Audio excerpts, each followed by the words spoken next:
సంఘము యొక్క వివరణ. ఇంగ్లీష్ పదమైనటువంటి చర్చ్ అనగా ఆలయము అని మనము చాలాసార్లు అనుకుంటాం. చర్చ్ అనేటటువంటి పదమునకు సంఘము అని అర్థము. గ్రీకు పదమైనటువంటి ఎక్లీషియా అనగా సమూహము లేదా సంఘము అనేటటువంటి అర్థము కలిగినటువంటిదిగా మరి ఉంది.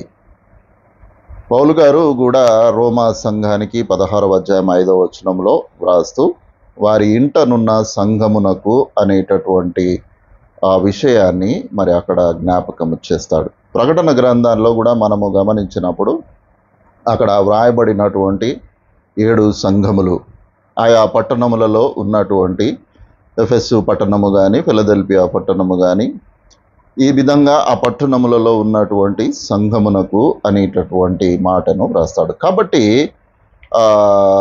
సంఘము అనగానే ఒక కట్టడము అనుకోవడం తప్పు. ఎందుకనగా కట్టడము ఒక విశ్వాస సమూహము కూడుకొనడానికి వీలు కల్పించేటటువంటిది ఒక భవనము లేదనంటే ఒక కట్టడము.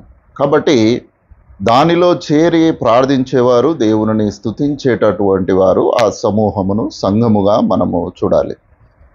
ఆదిమ సంఘము వారు అనగా అపోస్తలులు ఏర్పరిచినటువంటి సంఘాలు. వారు ప్రతిదినము దేవాలయములలోనూ ఇంటింటా కూడుకొనుచు రొట్టె విరుచుచు ప్రార్థించుచుండిరి అని అపోస్తలుల కార్యములలో మనకు కనబడినట్లుగా మనము చూస్తాం. కాబట్టి ప్రియమైనటువంటి వారలారా, పౌలు గారు పత్రికలు వ్రాస్తున్నప్పుడు కూడా ఆయా సంఘములకు శుభమని చెప్పి వ్రాయునది అనేటటువంటి మాటను కూడా రాస్తాడు. ఉదాహరణకు గలతీ పత్రిక 1వ అధ్యాయం 1-2 వచనాలు చూసినట్లయితే ఆ గలతీ సంఘానికి శుభమని చెప్పడము గొప్ప విషయముగా మరి మనము జ్ఞాపకము చేసుకోవాలి.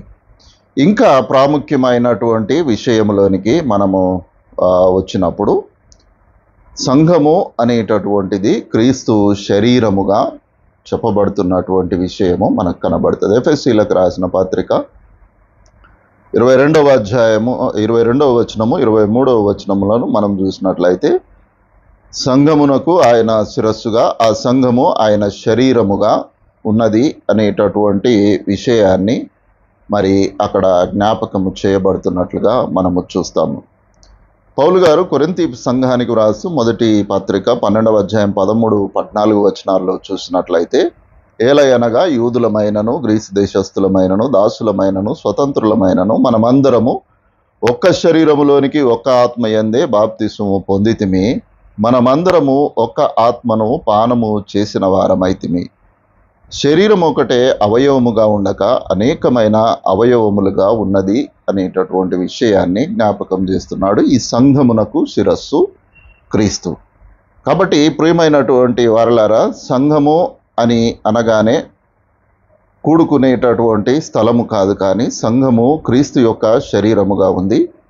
ఆ క్రీస్తు శరీరములో సంఘములో ఉన్నటువంటి వ్యక్తులు వారి వారి కార్యములు చేయడానికి ఒక అవయవములుగా ఏర్పరచబడినటువంటి వారముగా ఉన్నాము. వారు ఎవరైనా సరే, వారు ఏ దేశము వారైనా, ఏ ప్రాంతము వారైనా, ఏ రకము వారైనా, ఏ రంగు వారైనా, ఎవరైనా సరే వారు క్రీస్తును ధరించిన వారైతే వారు క్రీస్తు సంఘములో, క్రీస్తు శరీరములో ఒక అవయవముగా ఉన్నట్లుగా చూస్తాము. కాబట్టి ఈ సంఘము మరి దేవుని యొక్క రాకడలో సార్వత్రిక సంఘముగా ఎత్తబడే సంఘముగా అనగా ప్రపంచంలో ఉన్నటువంటి ప్రతి సంఘము సార్వత్రిక సంఘముగా ఎంచబడి ఆయన రాకడలో కడబూరం రోగినప్పుడు ఎత్తబడే సంఘముగా ఉండాలి. కాబట్టి అటువంటి గొప్ప కృప మరి ఈనాటి సంఘాలకు దేవుడు దయచేయునుగాక.